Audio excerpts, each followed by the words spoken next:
What's happening, everybody? Welcome back to Redemption with Jayden. We're back after Nationals 2026 is in the books, and man, that was a really great weekend. It was really awesome to see a lot of you and to meet a lot of you, to see some of you for the first time in a long time. So, yeah, it was really great to be there, and I'm still kind of riding the high a little bit. We've got a lot of fun things happening in Redemption right now, but I want to just take some time to look, kind of step back and take some time to reflect on my nationals experience and talk about, what I did in each of the categories in each of the days, and also some of the other events that we had going on, both unofficial and, not even totally redemption related, as I'll talk about here starting out.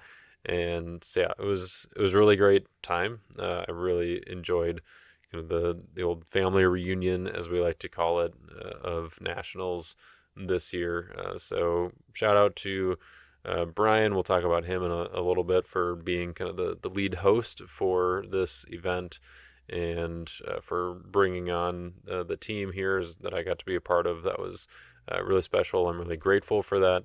And I guess we'll just go ahead and start out by talking about the Wednesday night events. This was really, I mean, a highlight of my weekend for sure. Maybe the highlight of my weekend. I don't know. It's tough to say because there were so many great moments, but really just starting out with the kind of setting the tone of the weekend by doing this worship service, worshiping together, both through singing songs and getting the message from Luke Marshall. That was really special. I'm really glad that we were able to do that. As you can see, we got the band here. We got a really good size band and a quality band. All of these guys were great. So it was really fun to be able to kind of put it all together after not having practiced together or even played together before.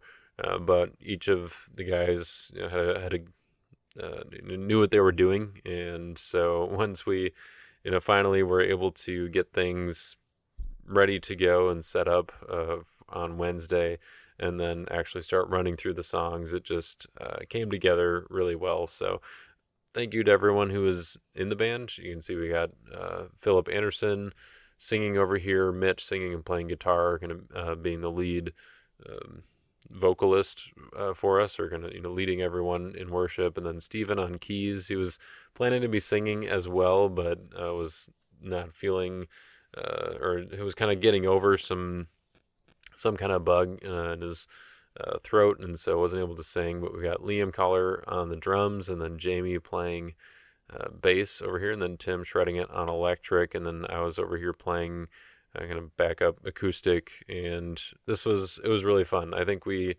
ended up with a really good sound, despite being in a gymnasium, which they're kind of known for their echoey thing, their qualities, I guess.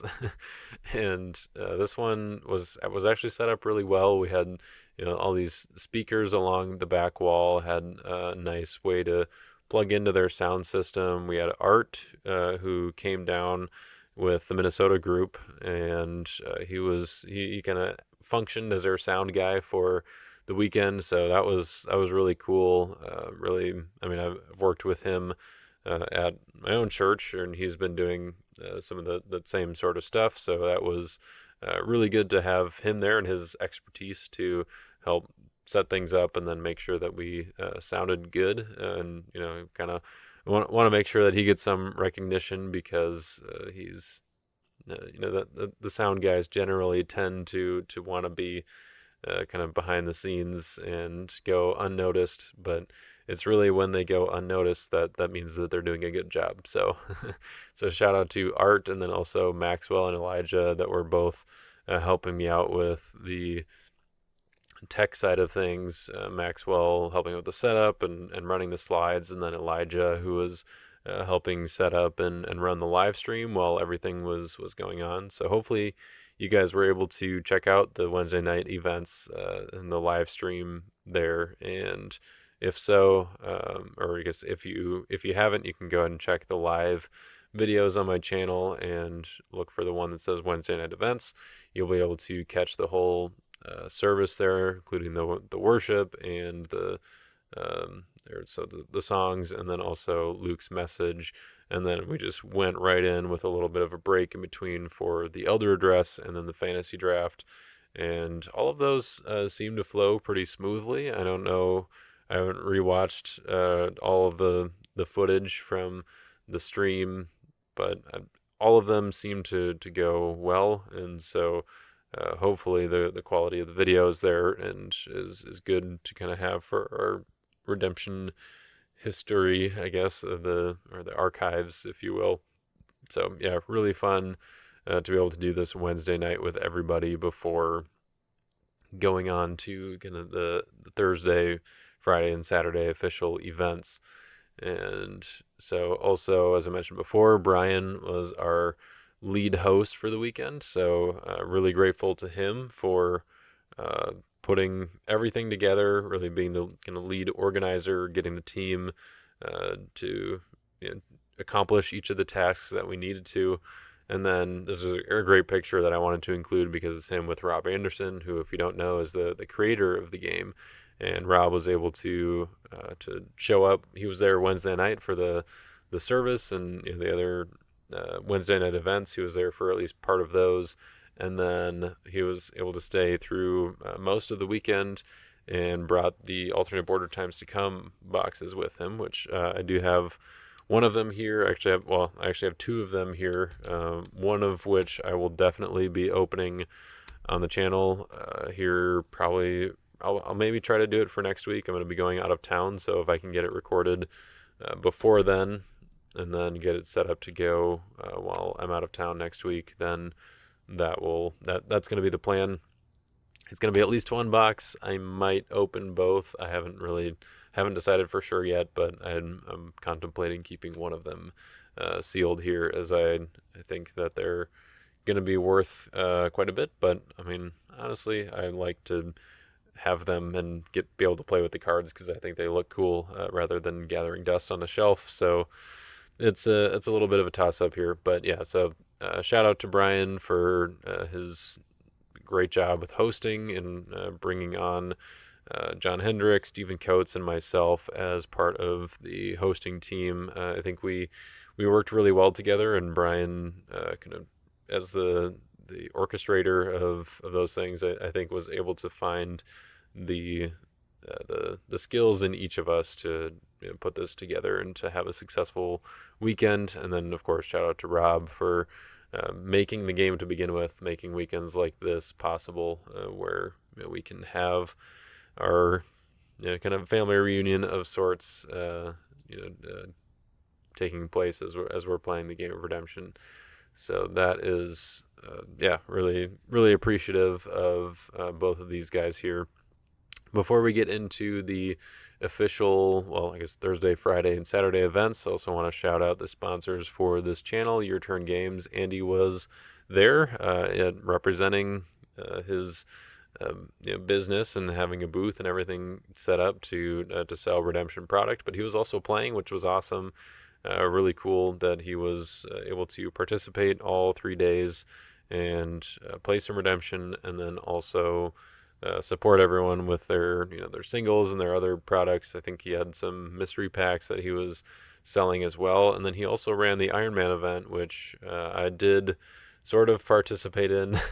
I didn't really seek out too many games outside of my tournament games. I'll be curious to see, though, just kind of some of Andy's feedback and thoughts about Iron Man for the future. I don't know if he's, if we're at the point where he's going to be running it at nationals going forward. It's going to be kind of up to the host to to reach out and to do that. But he's got a great setup for it. He had those awesome tokens that his girls helped him to create and pack together, and so those were used for the event. And then also he was encouraging people to get their games in, and then also to he opened it up so that during tournament games you could count those as well if you're both in Ironman. So I thought that was really cool.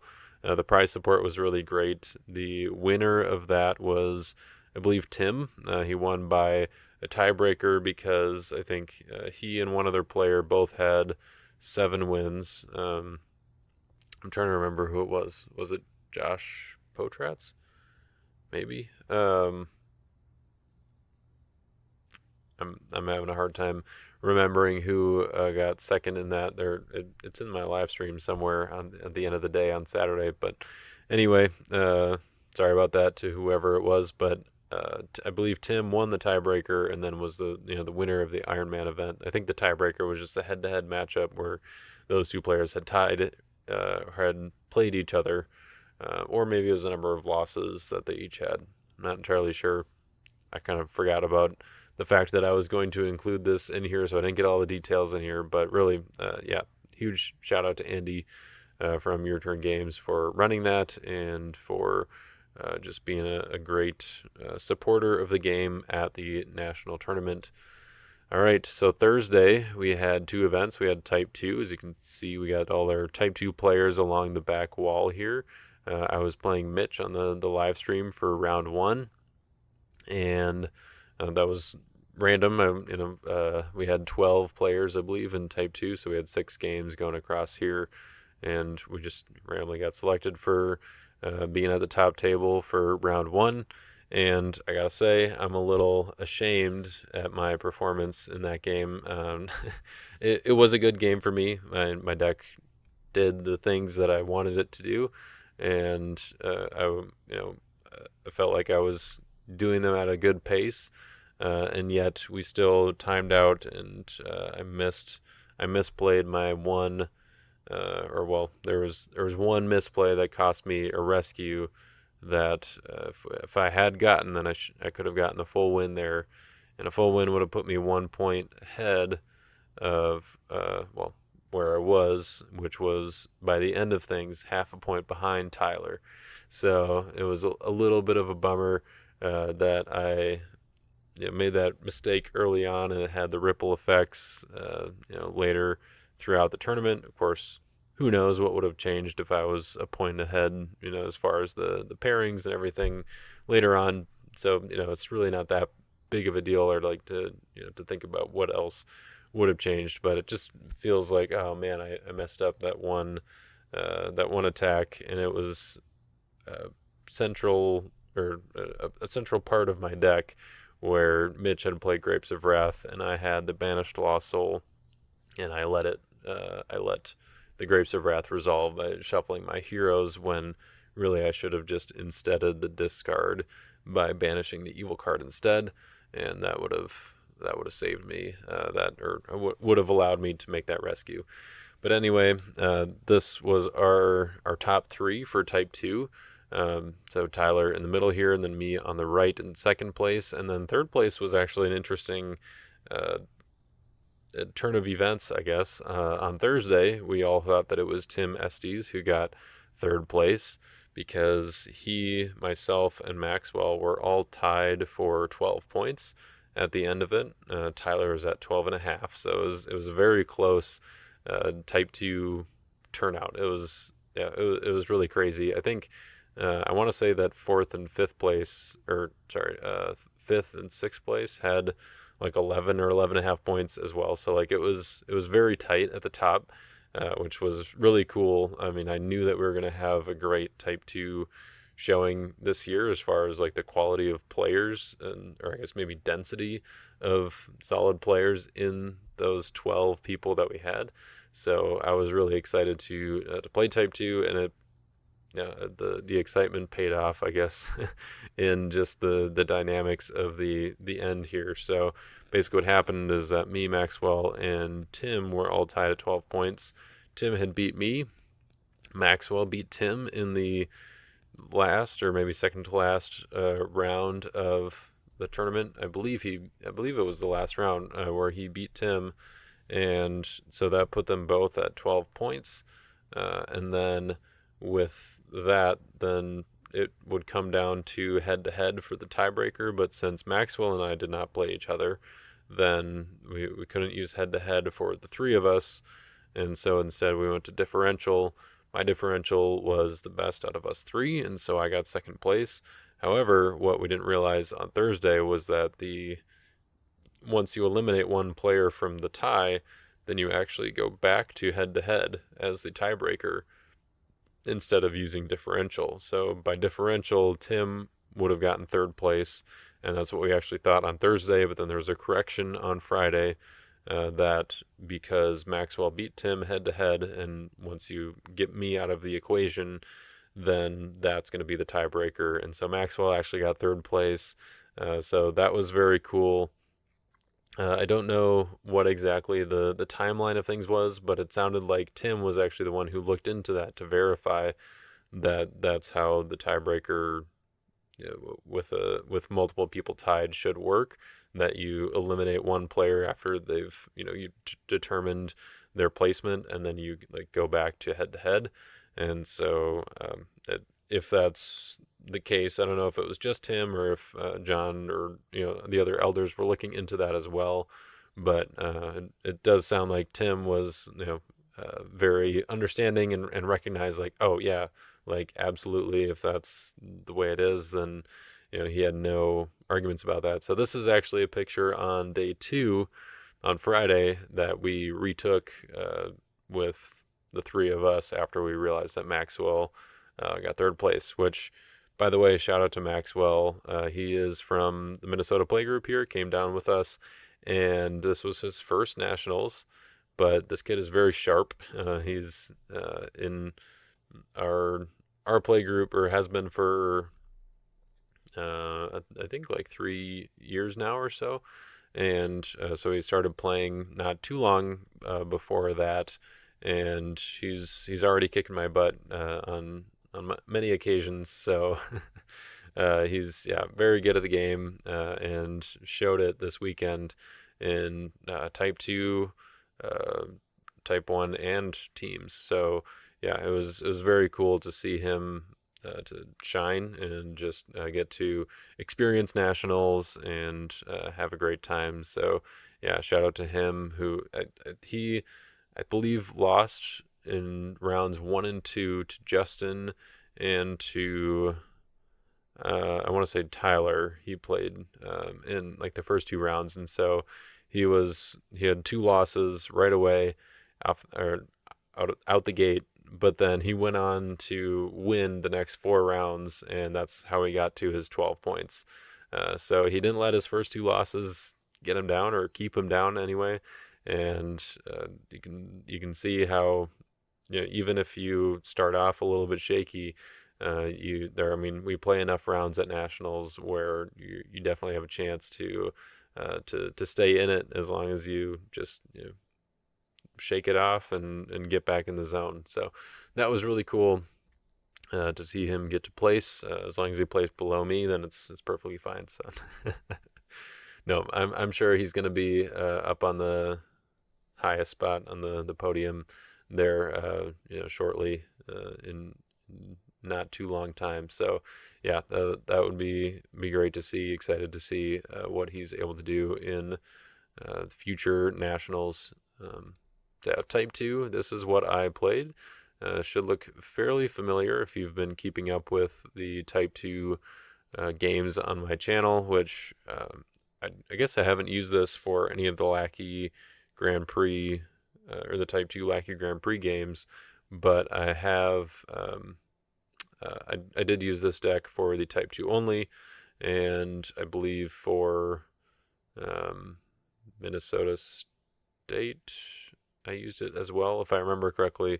I'm not positive on that, but this is the deck that I've used for the Type 2 only. I really actually didn't change a whole lot since then, which, I mean, that was back in, March? Is that when we did that? Or April? I think beginning of April. And there really wasn't a whole lot that I felt like needed to be changed with the deck. I had a lot of fun playing it, and it felt fairly consistent and strong. Like, there wasn't really a whole lot that I felt like needed to change about the deck, or that in playing games I was like, oh, I could use this. And so I think there maybe were some things that I could have changed, but overall I felt pretty good about where the deck was. The one thing that I wanted to do before nationals was add redemption to the deck. I felt like it's just it's a very good dominant for the long game, and Type 2 is kind of just naturally long game, and I think the style of this deck fits it very well as well, where I'm going to get a bunch of heroes out. There's a chance that my opponent has an answer, early on, or just when I don't have a, uh, a way to protect my heroes or something like that. If they, have a way to get rid of a large number of my heroes, because a large number of my heroes are usually going to be in battle, then having redemption here as a release valve is very nice. I also want to do a lot of like resource manipulation, I guess, with this deck, where if I'm in kind of the ideal spot, I've got Jayden coming out into battle. I've got Judge's Seat that I'm recurring, and so I'm just trying to pick apart my opponent's territory a little bit, and redemption really helps with that. Also helps to answer cards like Prince of the Air, who can give this deck a lot of trouble, and King of Tyrus, things like that. So it just felt like redemption really needed to be in here. However, I could not figure out what to cut for it. It was very hard to find something that I felt confident about replacing with redemption.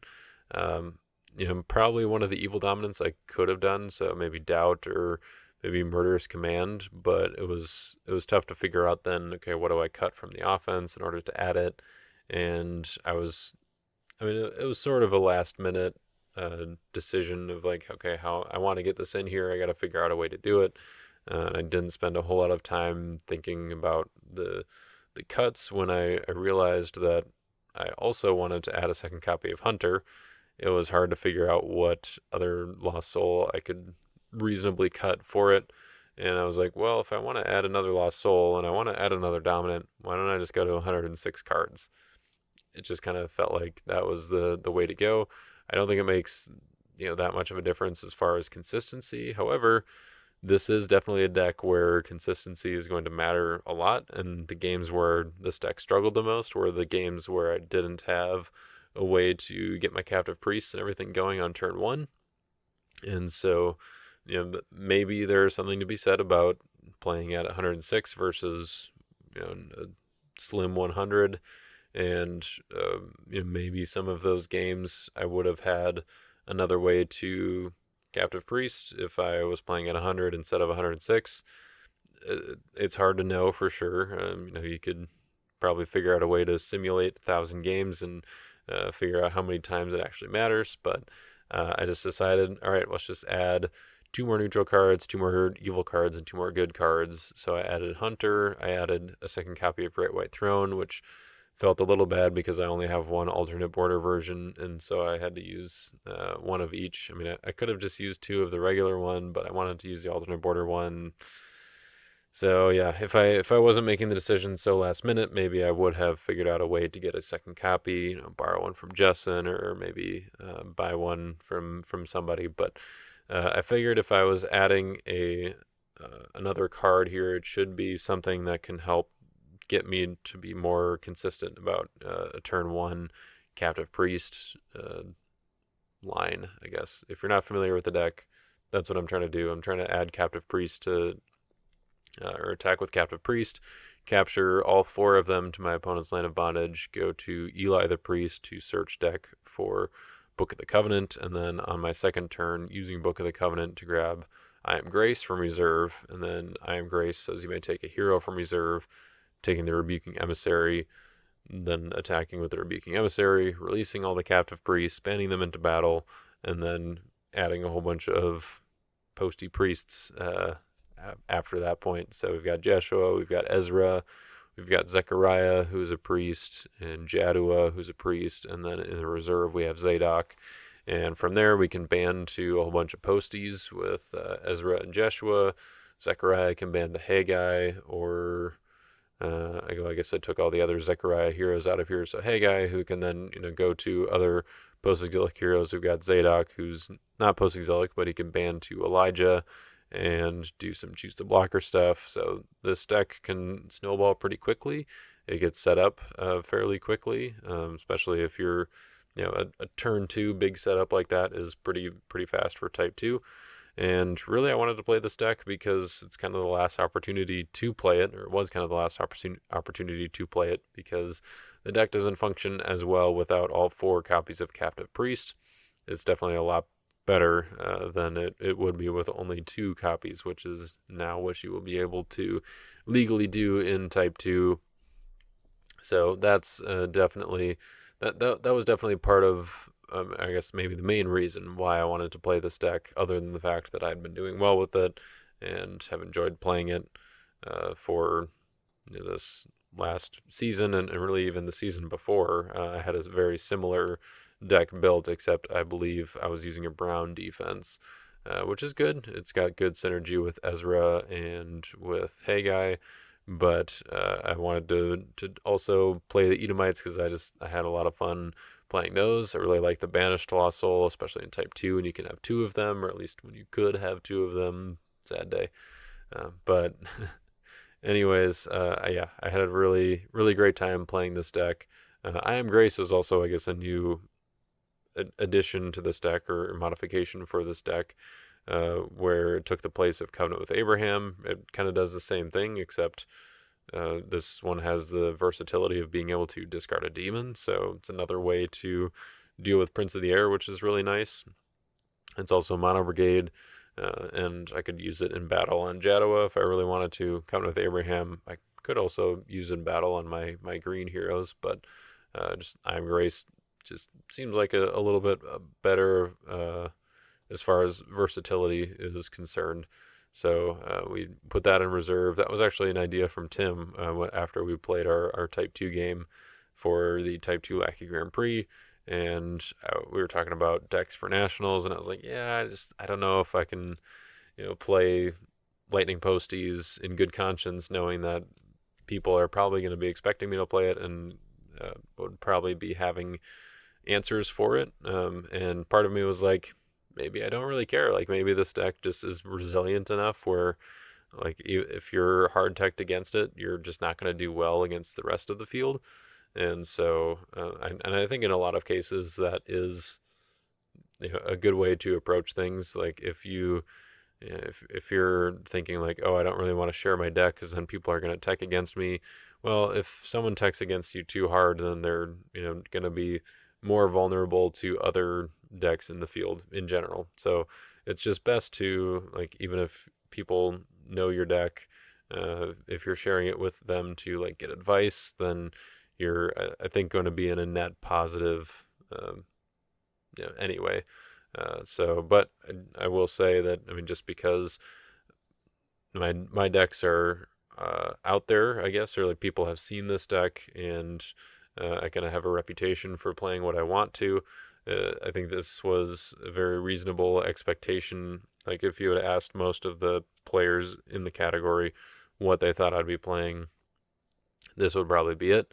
And so, if someone wanted to play, 2 copies of Accusers, 2 copies of Forsaken, like a bunch of other like techs against, maybe Confusion of Mind or something like that, just ways to answer this particular offense, then that would have been totally reasonable. I would not have,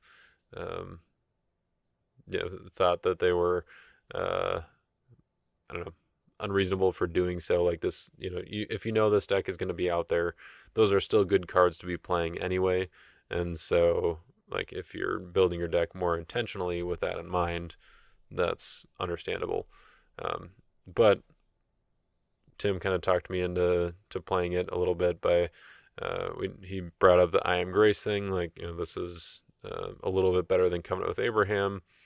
And then also just the fact that I can play 2 copies of Hunter and also 2 copies of Covet could really help me against the Forsaken and the Humble, or the Forsaken and the Accusers, because I can use these to increase my odds of being able to take my opponent's Humbles. So as long as I have my Humble or my opponent's Humble going, then really the offense can get through. If everything's CBP, then my offense will be able to get through any lost souls that are trying to negate my stuff. And if the offense can get through, a lot of times it just kind of works. We've got lots of teaching comparables as part of the resource manipulation. We've got Amazing Faith as a good answer to any protected evil characters like Herods and King of Tyrus, that kind of thing. And then we've got a few kind of flex cards, Feast of Atonement. We've got Solomon's Dream and By My Spirit that are all there to deal with either neutrals or just to help me find the card that I need to deal with whatever my opponent has at the moment. So very fun deck, very fun offense. It can be a little bit tricky to play because if you don't know the lines, it's going to be hard to figure out, okay, what priest do I need when, and what how do I do the banning chains and that kind of thing. But yeah, very fun deck. I'm kind of sad to see it go. I'm excited for the changes to Type 2, but I am sad to see a deck like this not really be or kind of move away from viability in the new format, just because of the new restrictions on the quantities you can have of cards like Captive Priests, and then also the Banished Lost Soul. I'm still kind of an advocate for keeping the 2 copies of Lost Souls, but I can understand the desire to limit that as well, and I guess it will increase the variability of what Lost Souls are good or usable in Type 2. So I think there's some pros and cons there, but definitely something that's very theme specific, like Banished, where it's great to be able to use 2 copies of them. I'm gonna miss being able to do that. I think one of the highlights from Type 2 that I want to talk about before moving on to Friday's events are was my game against Jeremy. So Jeremy was playing a very kind of outside the box combo deck where he was using a brown defense and then kind of a green silver offense, which he was planning or intending to use to kind of combo off using Jeremiah and then getting a bunch of heroes out, banning a bunch of them in, and ideally doing all of this in a side battle. And I had control of the game for most of the game. Was kind of just able to get my setup quick and stop him from really being able to have efficient blocks, and I turned off his offense pretty well. Green generally struggles a little bit against Edomites just because of all the negating stuff and not having a whole lot of CBP options. So he was not really going anywhere. I was kind of going through with my offense and got to a decent sized lead. But finally, he was able to pull off a side battle card with his defense. He was able to make his Jeremiah fight my Zadok. And I thought that Zadok was an interesting choice here because after he used Jeremiah to reveal his reserve, I was able to then ban to the Rebuking Emissary, release all my captive priests, and then bring my squad of priests into battle. And so the funny part was that I was able to bring Jeshua in as one of my priests, and I was able to play Goshen from my deck, which says while a meek character is in battle, toss all enhancements with a different brigade than the character using it. Really great against Jeremiah if there's a meek character in battle. Unfortunately, my only meek hero at the time was in the main battle, Zerubbabel. He had converted to meek, and so I didn't have a meek hero in the side battle, so this wasn't actually active.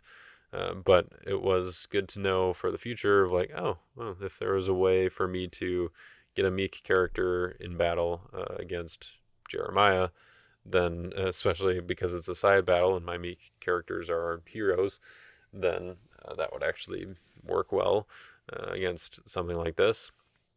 But anyway, wasn't active in this case, so I gave him initiative to play on Jeremiah.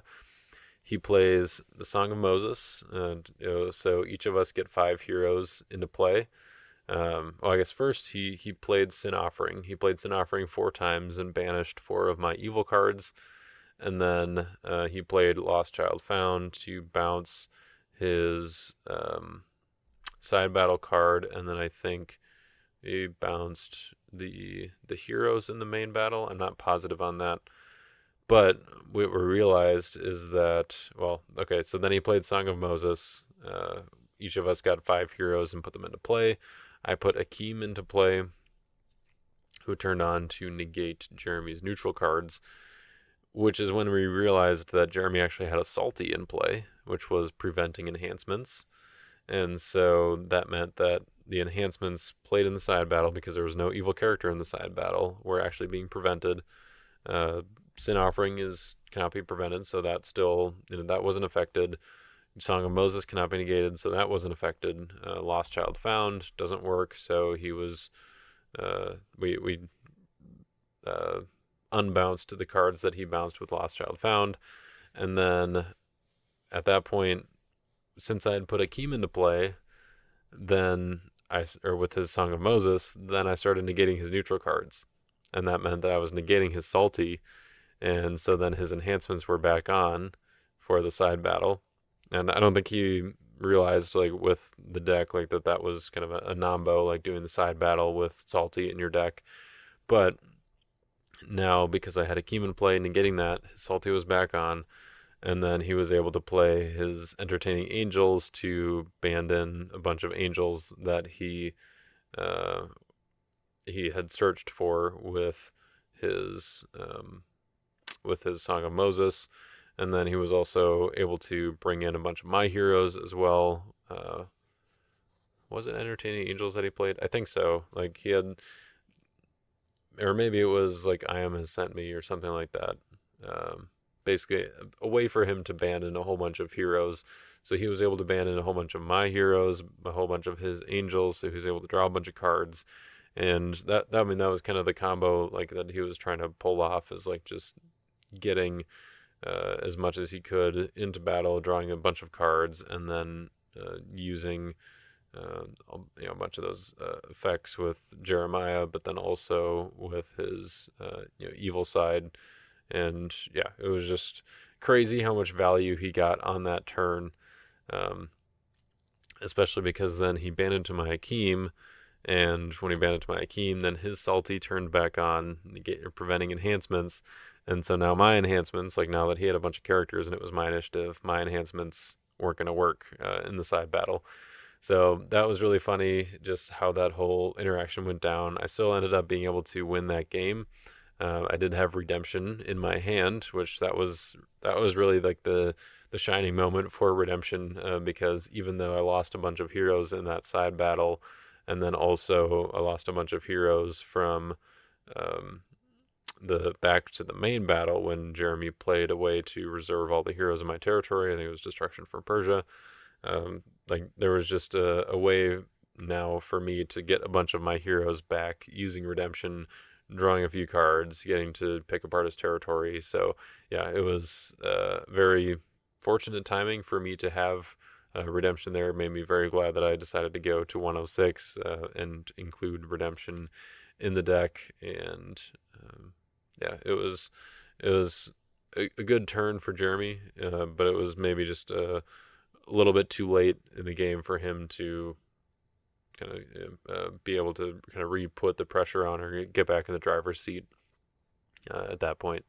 So anyway, that was really fun. I'm bummed that I didn't get to play against Tyler, who ended up, especially because he ended up winning. It seems like he had a really cool deck concept, his Prison Mike deck, that I'm sure he'll talk about at some point, or I know he's posted it on the Discord, so you can go check that out.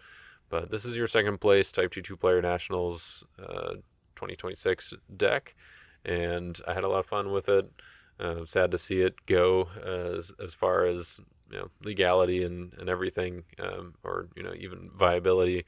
But I'm really excited for Type 2 this coming year and the different things that you're going to be able to do with duplicates of multi-brigade, or more than 2 brigade cards, and then also the 20 card reserve. That should be pretty fun. And no more experience credit. This deck loves experience credit. And by loves, I mean, like, it gets a lot of it, and I don't love having to manipulate it. I'm kind of curious, like, if we weren't doing experience credit, would I have not timed out in a couple of the games where I did? So anyways, it was a lot of fun. E-Man got his first Nationals win against me, so that was pretty exciting, at least for him. I wasn't super thrilled, but he was a timeout loss for me, So that was that with my timeout win against Mitch is how I ended up with an even 12 points. So that was pretty cool. That was definitely one of the games where it hurt not getting my priests off early, and yeah, E-Man was just kind of able to be uh, consistent, having his defense out very heavily right away, and then able to just kind of put a little bit of pressure on here and there with his offense, where I was not able to do so quite so efficiently. So yeah, shout out to him. All right, let's move on to Thursday night, because we played Paragon, the side event, which I thought was pretty fun. This is my first time playing Paragon. We played a couple of rounds. The first game I played with Titus and Talon, two of the younger guys that were there playing in the event. And then this was round two, the picture here where I was playing with uh, Rylan. I think I'm saying that right. Who won Type A, sitting just to my right there. And then Gabe Isbell sitting across from me, or diagonal from me, and then Sam Austin, who was playing on the other side there. And we had a really fun game. If you've been active on the Discord, you've seen some of the accounts of this game. It was less fun for me than I think it was for other people, mainly Gabe, who kept dominant blocking me. We were in the middle of a battle here where I actually finally got to block against Gabe, and he had this huge Daniel band, and I think I actually had some like good stuff that I was going to be able to play here. But I think Gabe had Angel of the Lord, and that was just one of the many dominants that he used against me in this game. Even in some cases in battles that he wasn't involved in, and he did it so that he could stop me from getting resources. But the game started out with me getting Dom blocked on turn one, and then Sam, who blocked me, he played Ancient of Days on his turn after I had put down Pitham, and did the whole Ancient of Days, revealing the top nine and everything, like getting a bunch of Daniel cards. And then my Pitham triggers, so I decided to discard his top card, which happened to be Son of God. The tragic irony of it all was that at the end of the game, after Gabe had played his Son of God, he didn't have New Jerusalem. I went to go play my New Jerusalem, and I got to do that before Sam, who, as you can see, he had New Jerusalem in his hand at this point. Before he could play his New Jerusalem to copy Gabe's in turn order, I got to play my New Jerusalem first. I triggered Gabe's Pitham, and that discarded the Son of God off the top of my deck. So it was really funny how it all came full circle. I wasn't going to be able to draw into that anyway because it was the last turn of the game, and Gabe had Dom blocked Rylan to prevent me from being able to play enhancements and get value during a block, which would have drawn me into my Son of God. So I could have gotten there, and part of me looking back is now wishing I had just not played my New Jerusalem and let Sam play his instead, because Sam playing his would have tied him with Gabe, so then Gabe would have had to share his victory. But anyway, that was a lot of fun. I played the Zadok Paragon, which this is while you control a High Priest, your enhancements cannot be prevented. So this is my list. I've got Benaiah, I've got Zadok, I've got Selfish Kinsman, Sapphira, Terrified Chiefs, Hadad. Lots of ways to prevent enhancements, and then lots of fun enhancements to be able to play through those effects. Pitham just seems like a Paragon staple, where it's just an opponent, so any other player decides to play a dominant, you can underdeck any good card in a territory or discard the top card of any deck. So if Sam played a dominant, I could discard the top card of Gabe's deck. If Gabe played a dominant, I could underdeck a good card in Sam's territory, and so on and so forth. So yeah, it just seems like a very flexible and versatile card for this format. So as long as it's still legal, might as well use it, I think. I thought this deck was pretty fun. Had some cute interactions, some cool toys. Definitely vulnerable to dominance because there's not a whole lot of banding going on. But I did have a lot of fun playing it, and it was cool just having that effect over the whole game of my enhancements are CBP. So even if my opponent's coming out with a Fight by the Numbers character, they're not going to have as much success against me, generally speaking, or at least that's the hope. So yeah, this was a lot of fun to build and to play. Um, so shout out to Kurt for putting all this together and for putting together the side event at Nationals. I think it went really well. It was very well attended as far as side events go. So yeah, thank you to Kurt for putting that on, for doing the prize support, and also handing out the packs of the Lost Soul tokens, or the Lost Soul deck. So yeah, that was all really fun. I'm glad I participated. So let's go on to Friday. We played Type 1 2-player, and Justin walked away with the Type 1 2-player win, which was awesome. That was the first time that he's won that. So he is now. There was some trivia recently of who were the only players to, or who was the only player to place in the top 3 at Nationals in all 7 categories. So the current 5, and then Type 1 and Type 2 multiplayer, which have since been retired. So if you don't have placements in those ones, like, I don't have Type 1 multiplayer, then you can't get that record. But Justin had placings in Type 1 multiplayer and Type 2 multiplayer, and now finish it off with his Type 1 2-player title. And so now he joined Jordan Alstead, our brother, one of our other brothers, who has a top 3 placing at Nationals in all 7 categories, which is kind of a fun little nugget, or statistic for people to keep track of. A little bit of redemption trivia there, I guess.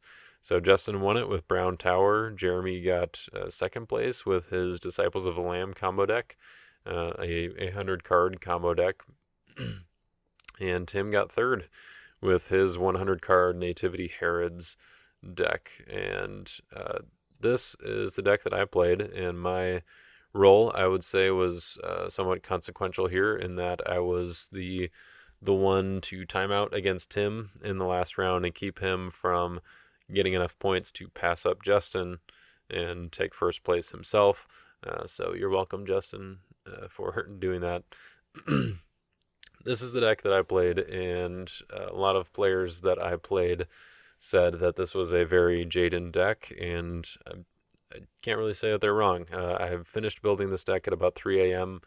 on Friday morning. So just gonna, throw that out there. I know people say don't build your deck the night before the category.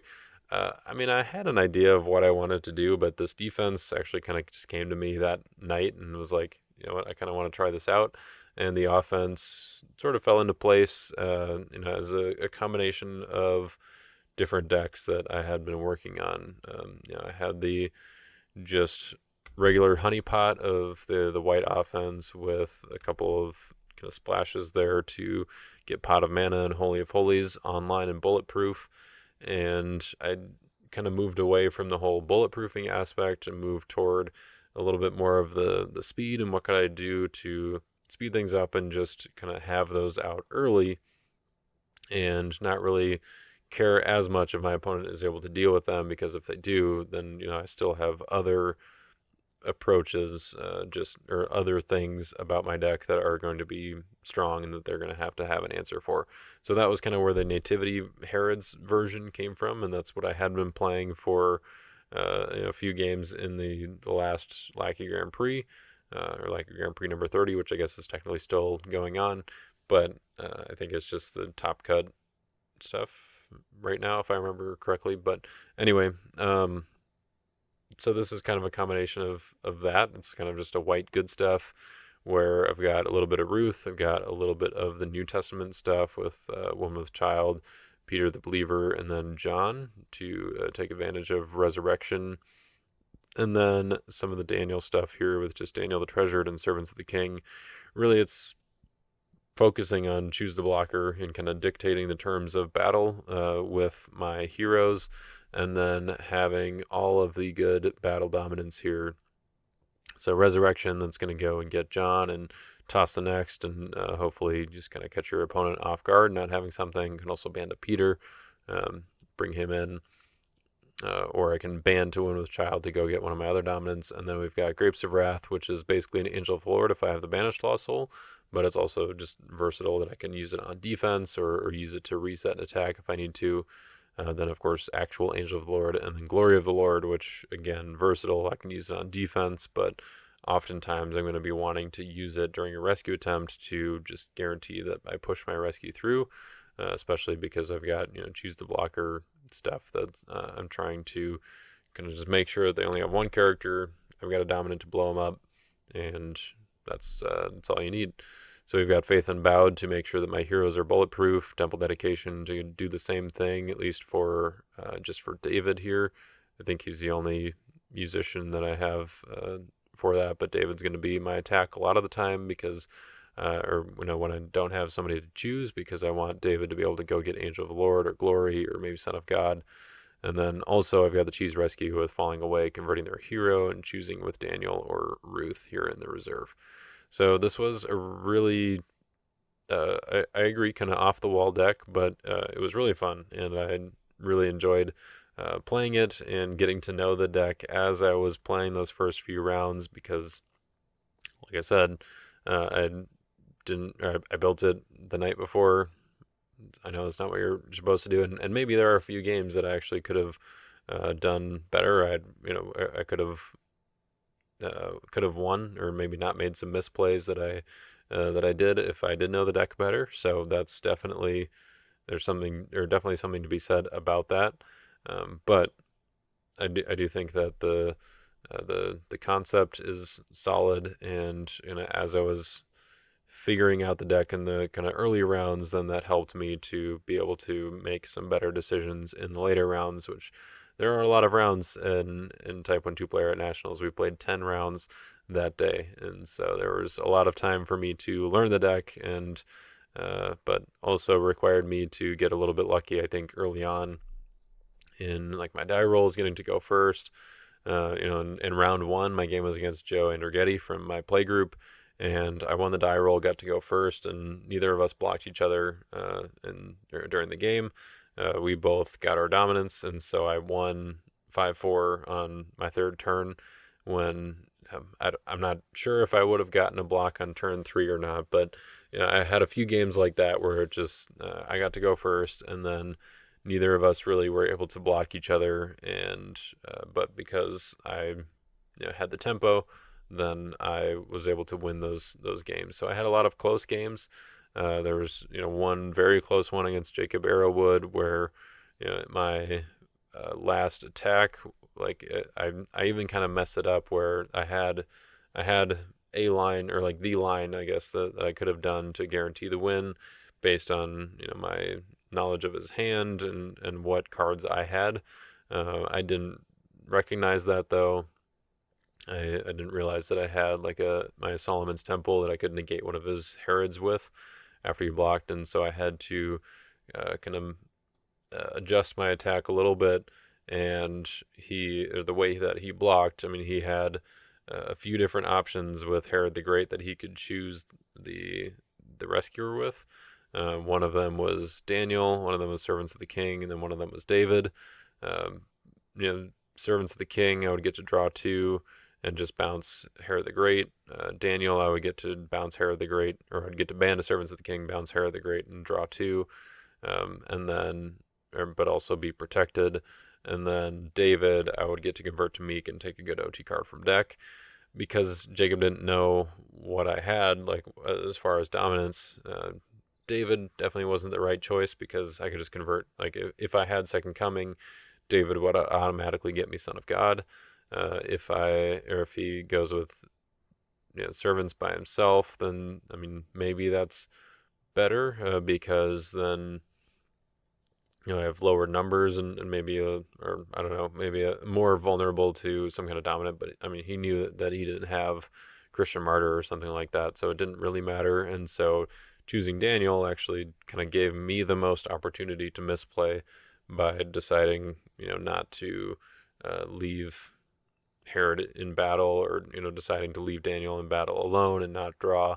But I ended up banning 2 Servants of the King, bouncing Herod the Great, and then drawing 2, and Second Coming was in those 2 cards. And so he didn't really have any great options or good options there, but he the one that he chose ended up with me drawing into the cards that I needed to then win the game after winning that battle. So it was there. I felt like there were a few games like that were very close. There was a game against Stephen Brooks where we were. I mean, it was just a defensive slog. Neither of us made a successful rescue against the other player the entire game. However, I mistakenly played through an accusers with my David servants. I didn't realize that he had, or well, I think we had realized that he had accusers out early, but we just forgot about it in this moment where I ended up banishing Son of God from his discard pile with David's servants when I shouldn't have been able to do that. And so um, I'm not sure if I would have also, like, if we had noticed in the moment, then he may have also gotten that block too, because David's servants wouldn't have, or gotten that rescue too, because David's servants, probably wasn't going to do me a whole lot in the battle. I don't remember for sure what the whole rest of the battle looked like, but it wasn't until after kind of at the beginning of then my turn after we passed, and I was looking at his lost souls as I was getting ready for my attack, and I was like, oh shoot, David's servants should have been negated there. But we were far enough ahead, and other decisions had been made where we couldn't really backtrack to that point. I did offer to be like, well, if you like, we could undo your Son of God being banished, because I feel like that at least is reparable. But Stephen, being the guy that he is, he was like, nope, it was my card. I missed it. I should have seen that interaction, and so that was charitable of him, I guess, to kind of recognize that. And I feel like calling yourself out on those sort of things, especially at a national tournament, I mean, that's a good way for you to learn and remember those things in the future. But I did still feel kind of bad about that. I ended up taking the win 2-1 because he wasn't able to use the second coming to get Son of God back and tie it up 2-2. So very tight game. Really, what that day showed me is that this deck, this offense struggles against Herods, which is not something that I am surprised about. And really, I think if I knew the deck a little bit better, I could have played better against them. Because cards like David's Harp and Solomon's Temple are very good against Herods because you can negate them without having to play enhancements. So if they activate Herod's Temple to toss enhancements, then you still have Solomon's Temple and David's Harp as ways to negate the protection on their Herod after the fact. And I think if I were if I just kind of had a little bit more foresight or kind of recognizing those things as I was playing these games, like, okay, what do I need to prioritize against or in the Herod matchup, then that would have been better. Or I definitely would have had a better shot against those. I think all of the games that I lost or that were the closest or that were very close were against Herods. So I lost to Luke, who was playing 100 card Clay Herods. I tied with Tim in the last round, who was playing Nativity Herods or big Nativity Herods. Justin was not playing Herods, but I lost that game to his Brown Tower. The game with Steven was very close, so he was playing Herods. The game with Jacob was very close. He was playing Herods. So I could see a little bit of a pattern here, and I'm curious if I continue using this deck at any point or at some point. I mean, there might be some tweaks with Roots 2 cards and things like that, but that's something that I'm going to keep in mind for sure. Is like, okay, if people are playing Herods, I think I have a better way to approach that.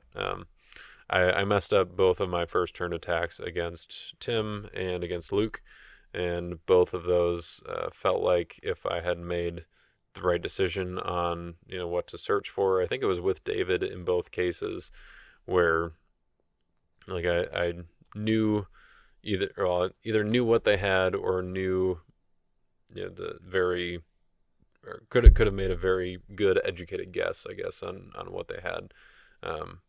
Where against Luke, I should have gone for a different enhancement, I think, because I think I knew that he had Herod Archelaus or something like that. And then against Tim, I should have just used David to search for Son of God to negate and rescue his dull lost soul, because instead I searched for Angel of the Lord and I gave him 2 dull triggers, and he was able to just block with a protected Herod that was protected from my dominance, and then I think he had Herod's Temple at that point to toss enhancements. So yeah, both of those really set me behind. Maybe that was turn 2 against Luke. I'm not positive, but um, basically I needed the tempo in both of those games. Like this deck I think can do well against a 100 card matchup if you can kind of start ahead, or if you get to go first, which I think I know I did for sure against Luke, and I think I maybe did against Tim as well. Or no, I think Tim actually decided to go first. But anyway, I got to the point where, or I guess against Tim, because he didn't have his rescue dominance right away, then that's what would have bought me the extra turn if I had gotten to that point of having my offense ahead of, or having my attacks, I guess, ahead of when he was able to get his dominance, if that makes sense. I don't know. I'm starting to ramble, so I'm wrapping it up pretty soon, so don't worry. But anyway, this deck was a lot of fun to play. Definitely some things that I could have done better in my gameplay, but I'm definitely not disappointed with my overall 5th place placing here. I ended up tied for points with Jake Antonetz, but because he and I did play, and nobody else was tied with us for points, then I ended up getting the head-to-head tiebreaker there, because I beat him in our game. Our game was, or my game against Jake was also a pretty good game, but Jake had a few misplays, I think, that really shifted it in my favor, where he didn't have or he didn't restart the battle with you or remain after I played and end the battle, which he realized later on that evening, I think, and I was like, why did I do that? Like, I don't know exactly when he realized it, but he pointed it out later in the evening, as we were just talking about games and misplays and that kind of thing. So there were a number of things during that game, and I felt like for me it was a very clean game as far as my gameplay there. Not to toot my own horn or anything, but it's just that's kind of how how it goes sometimes. Like, even if you have the better deck or the better situation, especially when it comes down to nationals and making those kind of key decisions in the game, you gotta know your deck and then just execute it. Remember your triggers, and especially your main and that kind of thing. So not a knock on Jake by any means. I think he would be humbly accept any sort of criticism or anything in that situation. Or like he brought it up himself that evening as well. So Jake is one of the greatest opponents to be able to have, just because of his energy and humility, and really passion for the game, and also integrity. So that's it's really great to be able to play him, especially after not getting to see him last year at nationals. So it's been a couple years, and so that was pretty fun. So this was my deck. Deck list is in the description, so if you want to check it out, you can certainly do that. Fair warning, it is a fairly Jayden deck, so if you're playing it and you're like, what is going on, then that'll happen sometimes. But really, I feel like it's not all that complicated. You just choose the blocker and then play a dominant. So that's all there is to it. Figuring out the defense is maybe a little bit more tricky, but having the Edomites, trying to get your unity for banished, it's only evil humans, so you can keep your demons down, and then you got base math, who's Canaanite and Edomite, and you can just give the other Canaanites to your opponent, and then profit off of that. So very fun deck.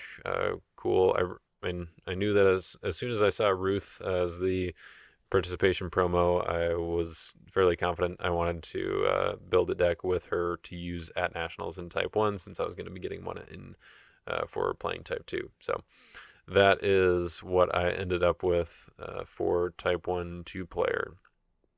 All right. Saturday, I played teams with Justin. This was our round 1 game against Chad France and Aiden Reisenbigler, and they were playing Soulhide, which Justin and I thought about and did not plan for. We were like, oh, should we put in Orphans? Should we? We ended up not putting in Harvest Time even. So really, it was a little bit of a scary matchup, but we did have some Soul Gen that we were able to use. We did have Harvest and we did have Imitate. So those were kind of the key cards that we were trying to figure out or trying to get to. We had to figure out ways to get around their Moses, who was negating Lost Souls, and then also the other kind of piecemeal soul manipulation cards that they had. So their High Priest Annis, their Burial. It was a little tough to navigate at times, but we ended up getting there with the last Lost Soul that we generated being off of a Star of Bethlehem, Lost Child Found, that Justin was able to play on his turn and get us the win there. And that was just round 1. We ended up winning out the rest of our games, and except for the last game, which was a tie against Mark Underwood and Stephen Brooks. So very good games all around. It was fun to be able to kind of have a last hurrah with teams. I mean, I know that it kind of has a bad rap, but I enjoyed being able to play, especially with Justin. We like to play with each other more than against each other these days, just because we play against each other, or we have played against each other a lot throughout the years, and we just, it's more fun to win together than to beat up on each other, which we did have to play in both other categories throughout that weekend in both Type 1 and Type 2. So it was nice to be able to play together and to get the win together there. So here is the deck that I played. If you are familiar with last year's team's event and Tim and I taking the win, then you will recognize this deck or at least the core of it.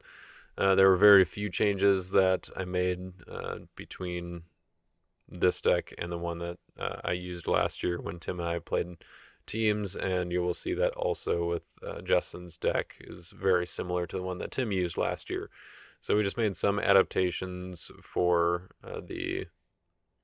for this year.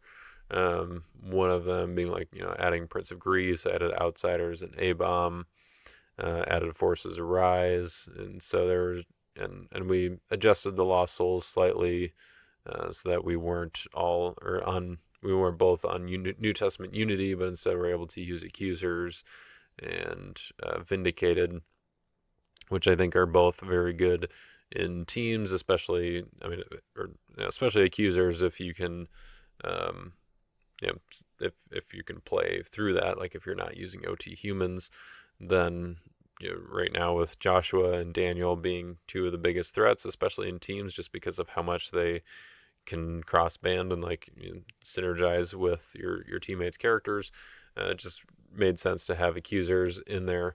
And so we also ran Vindicated, and then I think Justin was on NT Unity still. Yeah, he kept Undesirables, he kept Defiled, and so the Lost Soul lineup was fairly similar, but just changed out some of the lesser needed cards or Lost Souls that I previously had in the deck, like the Revealer Lost Soul and some of the other New Testament ones that I can't even remember because they're that unimportant. Also Disoriented was one of the OT ones we added. It's just too good in teams because you get to put it in play and negate 2 cards. Like both you and your teammate get to choose targets for it. So even if it's just in the opening hand and you're just negating 2 of your opponent's Lost Souls, that's pretty significant. Of course, all of this is changing. Lost Souls don't matter anymore now that teams is the format is changing. So you don't have to pay too much attention to this. Don't go building this deck thinking that you need to have the exact copy of it. I mean, it's still going to be very good. Don't get me wrong. I think that the way that the decks are built are still very strong, but just with the way that teams is changing, it's really hard to know what all is going to or like what kind of impact it will have. So that is the overview, I guess, of all the days at Nationals. Here's the link for Justin's deck as well. And if you want to go check those out, I will also have those linked in the description. So thank you guys for watching. Nationals 2026 was a blast. I'm looking forward to a lot of things for this season. The changes to teams in Type 2 should be a lot of fun. I'm looking forward to the release of End of Times coming sometime this fall. And I'm looking forward to cracking this box of Alternate Border Times to Come open and exploring the Roots 2 cards inside, especially because those are new and exciting. And we get to use those. Like, a lot of them are just kind of like miles above Roots 1 as far as power level and everything. So there's going to be, I think, a lot more Roots 2 cards that will be used in competitive play than in Roots 1. So really excited for that. Really excited for online tournaments to start up again, getting the unlimited format. Oh, there's a lot of great things going on in the world of Redemption, and I wanted to make sure I got this video out there for you guys to hear a little bit about my experience with Nationals, and really just to get pumped about all the things that are coming up soon in the next year or so for Redemption. And then we've got rotation going on, and it's just lots of really cool stuff. With that said, I mentioned earlier, I do plan to open this box for a video for next week, as long as I can get it recorded before I go out of town. If not, then the next video will probably not be until the next Lackey Grand Prix starts. And by Lackey Grand Prix, I mean probably Redemption Grand Prix, because I think that's getting a whole facelift and everything, revamp, now that people are using the app and Lackey is out of here for the most part. Or we're still going to be updating it for the foreseeable future, but only, I mean, maybe not for the entire foreseeable future. So keep an eye on that. If anyone has any reasons that they want to keep Lackey around, you can let us know, I guess. Let me know. That's kind of, I'm kind of going to be the person who's keeping it up to date if anyone wants to use it. Really, the only thing I can think of at this point is if you want to be able to build a deck on an airplane. That's about it. So very limited use case, and we might be seeing the end of that and the beginning of the online methods that players have come up with, Tim's Redemption CCG app, and then also Renee's Coliseum, which I think he's got some cool things in store for that as well.